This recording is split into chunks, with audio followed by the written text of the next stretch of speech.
주님을 찬양, 주님을 찬양하네. 귀하신 주님, 오늘도 우리가 주님을 무조건 찬양합니다. 우리가 판단할 능력이 없기 때문이고, 우리가 숨겨진 모든 상황을 헤아릴 힘도 지혜도 없음을 인정하기 때문이며, 우리 눈에 보기 어떠하든지 주님의 선하시고 신실하신 손길이 우리의 삶을 덮고 인도하고 계심을 믿기 때문입니다. 그래서 오늘도 우리의 소망은 오직 주님께 있으며, 주의 말씀에 생명이 있고 빛이 있고 길이 있음을 믿고 신뢰하는 마음으로 나왔사오니, 주의 오늘 말씀을 통하여 길을 보여주시고, 사람의 생각으로 계산이 맞아떨어지지 않아도 주께서 보여주시는 그 길 안에 시원하게 보여지는 영적 대로가, 시온의 대로가 열려지게 하시고, 우리 영혼이 해갈함을 입는 오늘 이 저녁 되도록 함께해 주옵소서. 예수님 거룩하신 이름으로 기도합니다. 아멘. 모두 자리에 앉으십시다. 할렐루야. 한 주간 잘 지내셨나요? 우리 금요일날 와서 뵙는 모습들 너무너무 좋습니다. 저희도 아내 없이, 엄마 없이 한 주간 잘 살았어요.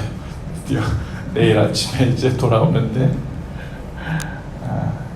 우리 오늘 하나님 말씀 함께 보겠습니다. 시편 34편 1절에서 10절까지 말씀을 다 같이 우리 한 목소리로 읽겠습니다. 시편 34편 1절에서 10절까지 말씀입니다. 시작. 내가 주님을 늘 찬양할 것이니 주님을 찬양하는 노랫소리 내 입에서 그치지 않을 것이다. 나 오직 주님만을 자랑할 것이니 비천한 사람들아 듣고서 기뻐하여라. 나와 함께 주님을 높이자. 모두 함께 그 이름을 기리자. 내가 주님을 간절히 찾았더니 주님께서 나에게 응답하시고 내 모든 두려움에서 나를 건져내셨다. 주님을 우러러 보아라. 내 얼굴에 기쁨이 넘치고 너는 수치를 당하지 않을 것이다. 이 비천한 몸도 부르짖었더니 주님께서 들으시고 온갖 재난에서 구원해 주셨다. 주님의 천사가 주님을 경외하는 사람을 둘러 진을 치고 그들을 건져 주신다. 너희는 주님의 신실하심을 깨달아라. 주님을 피난처로 삼는 사람은 큰 복을 받는다. 주님을 믿는 성도들아 그를 경외하여라. 그를 경외하는 사람에게는 아무런 부족함이 없을 것이다. 젊은 사자들은 먹이를 잃고 굶주릴 수 있으나 주님을 찾는 사람은 복이 있어 아무런 부족함이 없을 것이다. 아멘. 오늘 우리가 읽은 시편 34편 말씀은요, 다윗이 사울에게 쫓겨서 블레셋 왕 아비멜렉 앞에서 미친 채 하다가 미친 척 연기를 한 거예요. 미친 척 하다가 쫓겨난 다음에 지은 시입니다. 그래서 그냥 이 34편의 말씀을 그냥 읽다 보면 하나님을 찬양만 하고 또 하나님의 도우심을 구하고 신실하신 하나님을 구하는 것처럼만 보일 수 있지만, 그 상황을 머릿속에 그려보시면서 한번 이 말씀을 오늘 다윗이 당하고 있는 심정을, 또 하나님께 드리고자 하는 그 숨겨진 마음이 무엇인지를 또 알게 되는 시간 되었으면 좋겠습니다. 제가 블레셋 왕 아비멜렉 앞에서 미친 채 하다가 쫓겨난 후에 지은 시라고 했는데, 이 아비멜렉은 그 히브리어로 그 뜻이 나의 아버지는 왕이란 뜻입니다. 나의 아버지는 왕. 그게 아비멜렉이라는 이름의 뜻인데, 이 아비멜렉은 왕 이름이 아니라요, 그 블레셋 왕들의 그 이름을 가리키는 공통적인 이름입니다. 마치 애국 이집트 왕을 바로라고 불렀던 것처럼, 왕의 이름들이 각자 있었지만 다 바로라고 불렀잖아요. 다 파라오라고 불렀잖아요. 그런 것처럼 블레셋 왕을 다 아비멜렉이라고 불렀어요. 그리고 그 블레셋 왕들의 각자 이름은 다 있었죠. 그 다윗이 블레셋으로 피난했을 때 그때 있었던 왕이 아각 왕, 아기스 왕이었습니다. 이름은 아기스였고 블레셋의 왕의 이름은 아비멜렉이었어요. 그래서 아비멜렉이라고도 부르고 아기스라고도 부르고 하는 이름이 혼용돼서 쓰이고 있습니다. 같은 사람이죠. 그런데요, 이 블레셋이 사울에게 쫓겨가지고 위험하잖아요. 사울에게 쫓겨가지고 갈 데가 없으니까 급해가지고요 도망가는 곳이 바로 블레셋 땅이었어요. 가사라는 동네에 들어가게 된 겁니다. 근데요, 이 가사라는 동네가 어디냐면 다윗이 죽인 골리앗의 고향이에요. 골리앗의 고향. 다윗이 호랑이 굴에 들어간 거죠. 사울에게 쫓겨가지고 도망간 곳이 자기들의 원수 민족의, 그것도 자기 얼굴을 똑똑하게 기억하는 그 블레셋 민족, 특히 가사 마을에 들어가게 된 거죠. 그쪽 사람들은요, 다윗이 얼마나 훌륭한 장군인지, 얼마나 용맹한지, 상대방 민족에게 훌륭하고 용맹했지, 블레셋 민족 쪽에서는 다윗이 자기네 민족, 자신의 친지들을 만만이나 죽은 사람이라는 걸 알고 있었습니다. 그러니까 원수 중에 원수죠. 그리고 골리앗과 다윗의 대결은요, 세계의 대결이었기 때문에 그 당시에 골리앗을 쓸어 넘어뜨린 이 다윗을 유심히 본 군사들이 아주 많았을 거라고요. 그래서 블레셋 땅에 가서 가사에 갔더니 사람들이 알아보는 거예요. 다윗이라고. 아닌 채 하는데, 다윗이 암만 생각해도 지금 이 사방으로 다 둘러싸인 거죠. 뭐 군사들을 데리고 간 것도 아니잖아요. 어떻게 해볼 만한 것도 아닙니다. 원수에 맞닥뜨린 거예요. 사방이 다 막혔어요. 호랑이 굴에 들어가가지고 이제 입속에 들어간 거죠. 다윗이 그 속에서 기지가 발휘되는데 미친 채를 했다 그랬어요. 그리고 막 미친 척을 하면서 침을 막 흘리고 그랬다 그랬어요. 그리고서는 이 아기스 왕이 보고서는 저런 사람이 다윗일 리 없다 그러면서 다윗을 그냥 풀어주거든요. 진짜로 못 알아본 거예요. 다윗은 오늘 이 시편의 고백 속에서 자기가 하나님께 열심히 구했대요.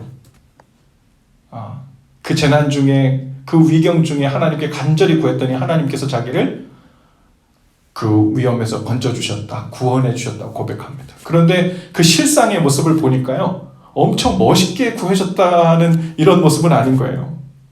마치 깔끔하게, 마치 하나님께서 홍해를 가르셔서 위대한 역사 가운데 누가 봐도 하나님이 하셨다, 누가 봐도 하나님께서 적군들을 아주 깨끗하게 물리쳐 주셨다, 이런 모습은 아니었던 것 같아요. 다윗은 그 위경에서 자신이 할 수 있는 최선을 요구했지만 속으로 막 기도했던 것 같아요. 하나님, 여기서 저 왕이 나를 알아보기만 하면 나는 그냥 죽은 목숨입니다. 사울에게 쫓겨 제가 위급한 마음에 주님께 묻지도 않고 이 블레셋 적군 땅에 들어오긴 했지만 제가 하나님께부터 구하지 못한 것이 저의 잘못이었습니다 하고 속으로 회개했는지도 모르겠어요. 그러면서 하나님께 피합니다. 하나님, 저를 구해주세요. 신기하죠? 여러분, 그 유명한 다윗을 그 군사들도 다 알아보는데 그 왕이 몰라보는 거예요. 다윗은 유명한 장군 중에 장군이었고 장차 왕이 될지도 모르는 대단한 사람이었단 말이에요. 여러분, 이 블레셋이 틈만 나면 쳐들어와가지고 이스라엘 민족을 괴롭히고 했던 적 중에 적이었단 말이에요. 얼마나 많이 전장에서 부딪혔겠어요. 그런데 이 다윗의 얼굴을 보고도 알아보지 못하는 이 일인 하나님께서 눈을 가리워 주신 줄로 믿습니다. 하나님께서 하셨다는 것을 다윗은 굳게 믿고 있었어요. 일이 단순히 자기가 연기를 잘해서 넘어간 게 아니라 하나님께서 자기를 구해 주셨다고 믿고 있는 거죠. 그리고 이 찬양을 하고 있는 거예요. 다윗은 또 이 블레셋 땅으로 피난 오기 전에요, 너무 배가 고픈 거예요. 굶어 죽게 생겼습니다. 거의 기진맥진하게 생겼어요. 한 발자국도 앞으로 더 못 가게 생겼어요. 그래서 다윗은 대제사장 아히멜렉, 이 아히멜렉에게 피해서 먹을 거 좀 달라고 막 그러죠. 그랬더니 그 대제사장이 먹을 게 없다고 여기 하나님께 드리려고 차려놓은 진설병밖에 없다. 그랬더니 그 다윗이 그것 좀 달라고 그러죠. 근데 이 대제사장이 그 진설병을 다윗에게 줘요. 그리고 먹고 힘을 얻게 하고, 그리고 아무것도 못 챙겨 쫓겨 나온 이 다윗에게 무기를 하나 주는데, 바로 마침 그곳에 다윗이 목베어 죽일 때 사용했던 골리앗의 칼을 보관하고 있었던 곳이었던 거예요. 그리고 골리앗의 칼을 다윗 손에 쥐어주죠. 다양한 종류의 위기와 재난과 고난 속에서, 그러나 그 모습이 엄청 멋진 장면은 아니에요. 아주 초라해 보일 수도 있고, 너무 일상적인 일처럼 보일 수도 있고, 거기에 하나님의 어떤 신비하고 놀라운 그런 능력이 나타나지 않을 것 같은 그런 평범한 일, 그 속에서 다윗은 하나님께 간구하고 구하는 일들이 시시때때로 있었다는 거죠. 배가 고파서 거의 기진맥진하게 됐을 때 아히멜렉을 찾아갈 수 있는 하나님이 기회를 주시고 만남을 주셨어요. 마침이라는 성경이 구절이 적혀져 있지만 그것이 하나님의 인도하심이었고 공급하심이었다는 것을 다윗은 고백하고 있는 겁니다. 미친 척 하다가 자기가 꾀를 내서 살았구나, 누구라도 이렇게 생각할 수 있는데, 그곳에 자기가 하나님께 구했기 때문에 하나님께서 자기를 살려주셨다는 그 은혜를 고백하고 있는 다윗을 보게 되죠. 그래서요, 제가 4절 말씀을 한번 읽어드려 볼게요. 우리가 읽은 말씀이지만 이 배경 속에서 한번 들어보십시오. 내가 주님께 간절히 찾았더니 주님께서 나에게 응답하시고 내 모든 두려움에서 나를 건져내셨다. 6절을 보세요. 이 비천한 몸도 부르짖었더니, 저는 이 대목에서 이 비천한 몸도 부르짖었더니 할 때, 비천한 몸을 생각할 때 뭐 이렇게 쫓겨나온 모습, 기구하고 초라한 자신의 모습일 수도 있지만, 어쩌면 그 아기스 왕 앞에서 미친 척하면서 침을 흘리던 자신의 너무 초라한 그 모습을 떠올렸을지도 모르겠어요. 비천한 몸도 부르짖었더니 주님께서 들으시고 온갖 재난에서 구원해 주셨다. 10절을 보세요. 젊은 사자들은 먹이를 잃고 굶주릴 수 있으나 주님을 찾는 사람은 복이 있어 아무런 부족함이 없을 것이다.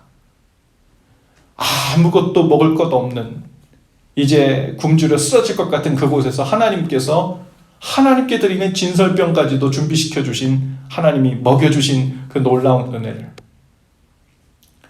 하늘에서 내린 만나처럼 신비한 음식도 아니었고, 바위를 쳐서 나오는 생수도 아니었고,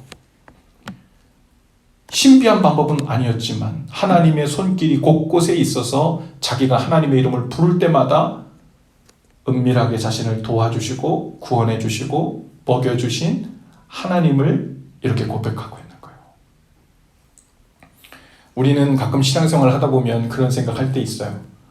성경에 있는 인물들은 특별한 상황에 있었고 하나님의 특별한 만지심, 역사의 손길을 받기 때문에 이런 훌륭한 고백을, 가슴 떨리는 고백을 할 수 있었을 것이다. 근데 오늘 다윗의 모습을 보세요. 무슨 대단한 모습이 있는 건 아니에요. 어쩌면 지금 우크라이나에 있는 전장에 나가 있는,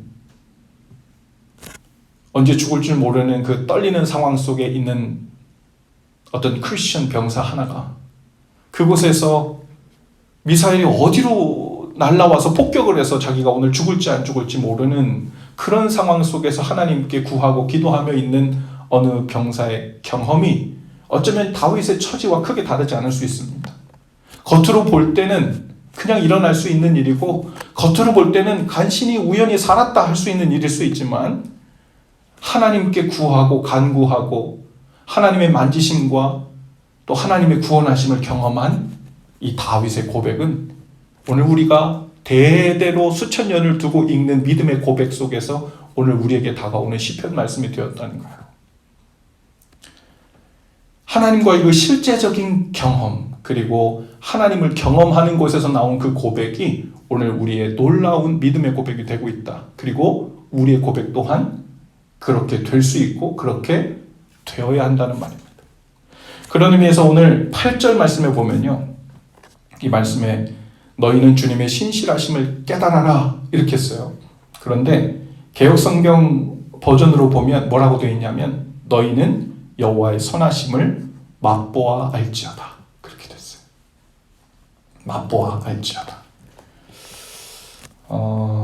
맛에는 크게 네 가지가 있다 그러죠. 쓴맛, 신맛, 단맛, 짠맛. 그 중에서도 가장 좋은 것은 단짠. 예, 맛에는 이렇게 크게 네 가지가 있다 그러는데 물론 그 안에 그 밖에도 뭐 떨떠름한 맛도 있고 뭐 다양한 맛들이 있을 수 있겠지만 사람들 중에서도 또 혹은 한 사람의 인격 속에서도 이런 다양한 모습도 있을 겁니다. 저 사람 좀 싱거워. 저 사람 좀 짜. 저 사람 왠지 좀 신맛 나는 것 같아.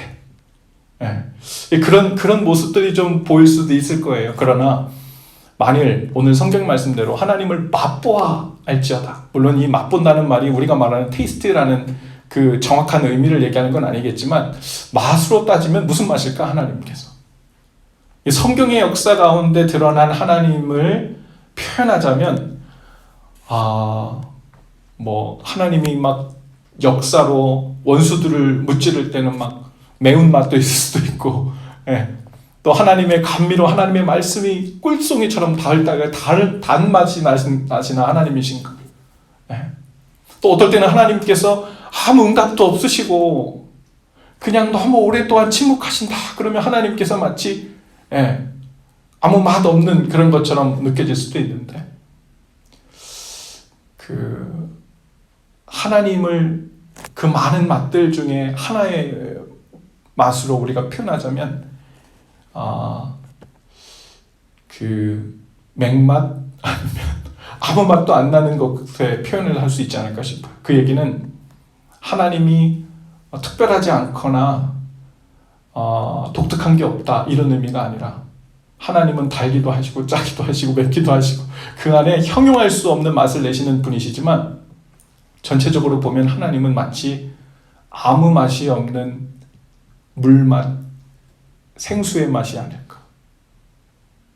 물은요, 뭐 우리게 독특하지도 않아요. 콜라처럼 막 매력적이지도 않고 톡 쏘는 맛도 없고 그래요. 그런데 사람이 정말 살고 싶고 정말 건강하고 싶고 정말 살만 나고 싶고 그럴 때 해결하고 싶을 때는 뭘 찾죠? 이 물을 찾는 거예요. 물은 생명의 맛입니다. 생명의 맛. 물을 마시면 우리가 그렇게 매력적으로 느끼는 그래서 이 맛에 살지라는 막 콜라 먹을 때 이 맛에 살지 매운 거 먹으면서 스트레스 풀면서 이 맛에 살지 할 수 있지만 사실은 매운맛도 잠깐이고 톡 쏘는 맛도 잠깐이에요. 그것들은 있어도 되고 없어도 돼. 있으면 좋지만 그러나 없으면 안 되는 맛은 생명의 맛, 물이에요. 생수 같은 하나님의 맛. 그래서 그분을 들이마실 때 우리의 영혼 전체가 되살아나고 생기를 얻는 맛.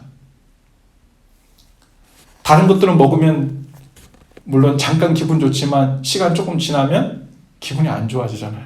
그렇죠?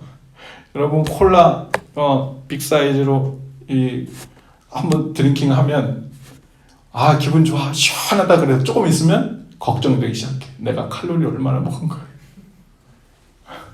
또 매운 거 입맛에 당겨가지고 스트레스 풀리고 땀 달푹 흘리면서 먹으면 너무 맛있다 했어요. 조금 있으면 배가 아프기 시작하고 속이 부글거리기 시작하고 오늘 밤 잠 다 잤다. 이거 자주 먹으면 속 병나. 내 건강에 해칠 텐데 이런 걱정들이 들기 시작하잖아요. 하나님은 생명의 맛입니다. 대부분의 경우에 하나님이 공기처럼 때로는 대단한 역사처럼 우리 가운데 나타나지 않으셔도 하나님은 늘 우리에게 생명을 공급해 주시는 그런 맛을 지닐 분이세요. 그래서 말씀을 보고 예배를 하고 주님께 도움을 구하고 하나님께 소망을 품고 하는 일들은 어떻게 보면 겉으로 볼 때는 엄청 독특하거나 우리를 엄청 매력적이게 하는 것처럼 보이지 않을 수도 있어요. 그러나 그 생명의 맛을 본 사람들은 그 맛으로 진짜 우리 영혼이 사는 것을 느낍니다. 그 맛을 봐야 오늘 하루가 절망 중에서도 소망 가운데 살 수 있고, 죽어라 죽어라 하는 상황 가운데서도 내가 오늘 몸을 일어날 수 있는 이유가 되는 거예요. 진짜 우리에게 생명을 공급하고 힘을 공급하는 것은 바로 이 생명의 맛이죠. 오늘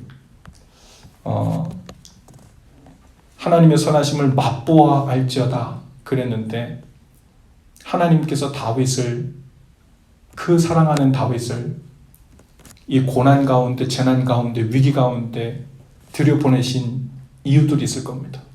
물론 그 전에 여러 범죄함의 히스토리도 있고 다양한 히스토리가 있지만, 하나님의 선하심이라는 측면에서 본다면 하나님께서 다윗에게 주신 선물들이, 그 위기와 고난, 특히 광야 가운데 도망 다니던 시절에 하나님께서 주신 목적이 있다면 바로 다윗에게 하나님의 선하심을 맛보게 하시려는 것이 아닐까 싶어요.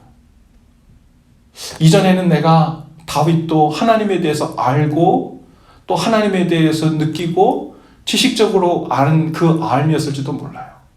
알면 두 가지가 있죠. 머리로 아는 것과 경험적으로 아는 게 있어요. 머리로 아는 것과 경험적으로 아는 것.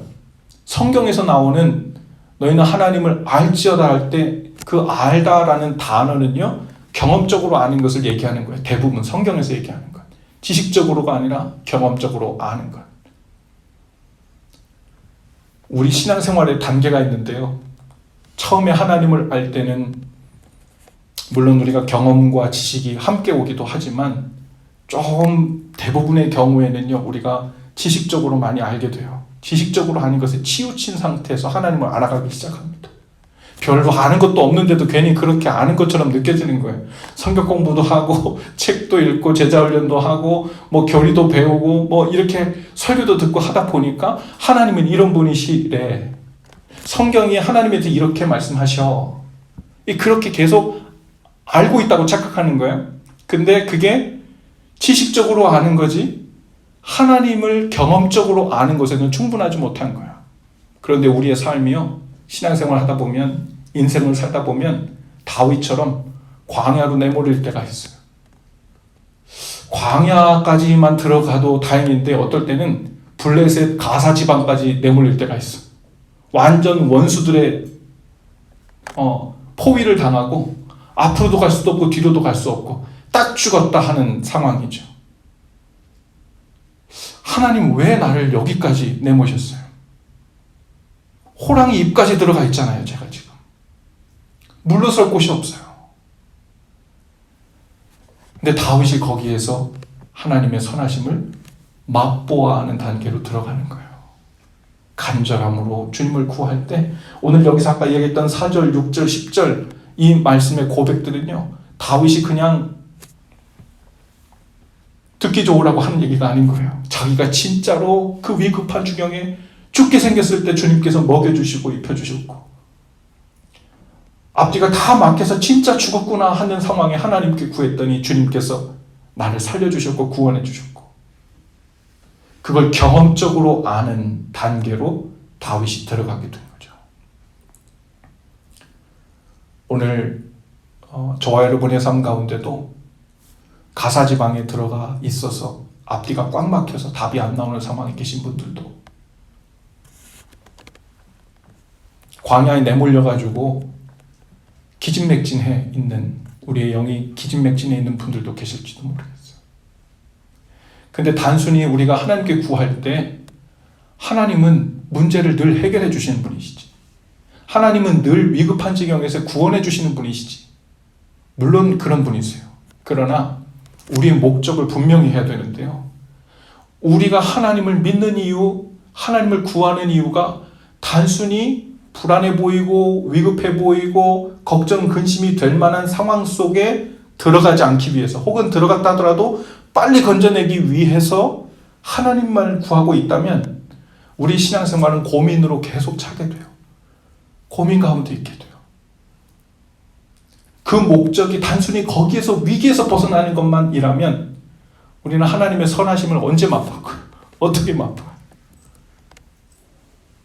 물론 우리가 그 하나님의 거룩한 궁전에 그곳에서 하나님의 아름다움만 노래하고 찬양하고 하나님 저는 편안한 곳에 있어도 늘 하나님을 선하심을 맛보할 수 있어요. 저는 굳이 그 위기 가운데 들어가지 않아도 경험적으로 알 수 있습니다. 고백할 수 있을지 몰라요. 그런데 여러분은 어떨지 모르겠지만 적어도 제 삶을 보니까 하나님께서 제 인생 가운데 굴곡과 어려움과 위기와 혹은 근심하고 낙심할 만한 상황 가운데 때로는 제 잘못으로 들어갔다 할지라도 그곳에서 하나님을 구하고 하나님을 바라보고 하나님께 소망을 두는 과정을 통해서 경험적으로 하나님의 선하심을 맛보아하는 믿음의 단계로 이끌어 주셨던 것이 참 은혜다 라는 생각, 그 고백을 하게 됩니다.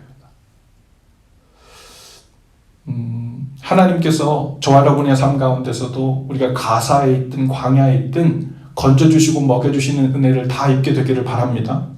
그러나 거기서 그치지 않게 되기를 바라요.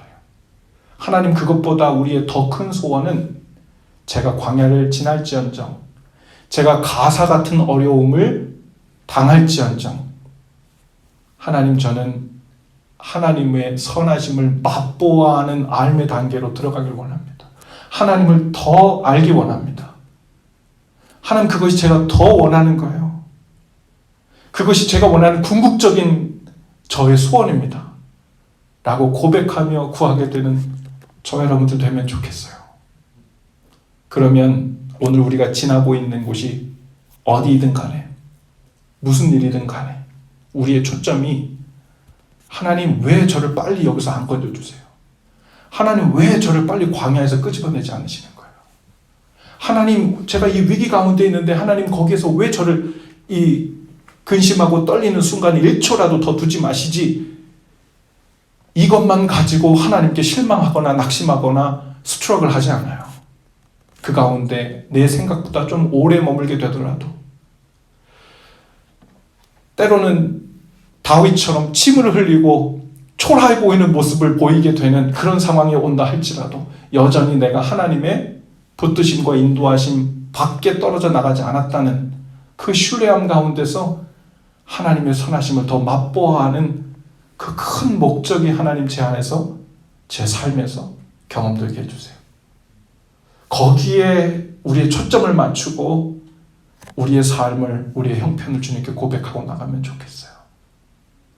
우리 신앙의 선배들의 삶을 다 봐도 그들은 내가 어려움 가운데 몇 시간이나 몇 년이나 있었나, 그거 가지고 하나님 앞에 성공했나 안 성공했나, 믿음의 복을 받았나 안 받았나, 그런 잣대로 삼지 않았어요. 그 모든 과정 가운데 그것을 통해서 내가 하나님과 얼마나 가까워졌나, 내가 하나님을 경험적으로 보게 되었나. 욥 보세요. 내가 이전에는 귀로만 들었더니 이제는 제가 눈으로 주님을 마주 보며 알게 되었다고 기뻐하잖아요. 그 힘든 고난을 다 겪었는데, 이해 안 되는 상황을 겪었는데 누가 그렇게 얘기해요.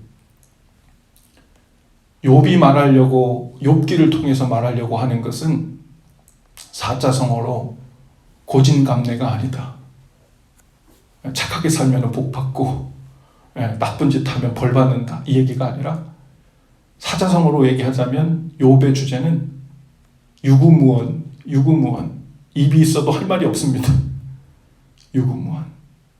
입이 있어도 할 말이 없게 된 욥의 고백은 뭐예요? 내가 감히 입을 떼서 이러니 저러니 말할 수 없는 하나님의 선하심을 목도하여 맛보알게 된 거예요. 거기까지 하나님 우리의 눈을 열어주세요. 그래서 우리 삶 가운데 어떤 일을 당하든 그 가운데 하나님을 더 경험적으로 알게 되는 은혜가 있게 되길 바랍니다. 그 성숙함으로 이끌어 주시길 원합니다. 오늘 이것이 저와 여러분의 삶의 열매로 맺어지고 성령님의 인도하심이 되게 되기를 주님의 이름으로 축복합니다. 제가 기도하죠. 하나님, 오늘 우리의 삶을 통하여 주님을 바라보는 우리의 눈이 더 새로워지고, 또 다윗과 같이 때로는 이해되지 않는 형편에 거하더라도 신실하신 주님을 경험하려 맛보아 아는 그런 은혜를 허락해 주옵소서. 그 하나님을 아직 우리는 믿음으로 다 대할 수 없지만 그렇게 고백하기에는 제 삶이 너무 무거워 용기도 엄두도 나지 않지만 오늘 믿음의 눈을 들어 믿음으로 찬양하고 주님께 기도하며 은혜를 구하는 모든 이들에게 주님 안에 깊어지고 주님 안에 하나님을 아는 지식 가운데 참으로 자라가게 되는 은혜를 허락해 주옵소서. 예수님 이름으로 기도합니다. 아멘. 함께 찬양하십시다.